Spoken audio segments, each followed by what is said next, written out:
È una lente intraoculare telescopica con sistema galileiano, quella che l'equipe guidata dal dottor Giuseppe Lo Giudice ha impiantato su un paziente affetto da una grave maculopatia degenerativa nel reparto di oculistica degli ospedali riuniti di Padova Sud.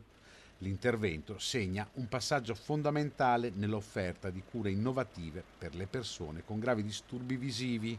La lente funziona come un piccolo sistema ottico impiantato direttamente all'interno dell'occhio.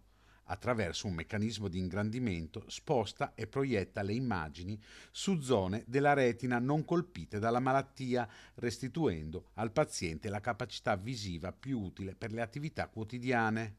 La maculopatia degenerativa rappresenta oggi una delle principali cause di perdita grave della vista tra gli anziani e colpisce in Italia circa 1 milione di persone.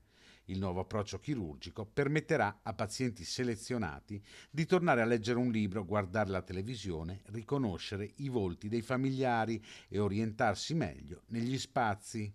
Il paziente operato sta bene e ha iniziato la riabilitazione. A breve seguirà un secondo intervento analogo.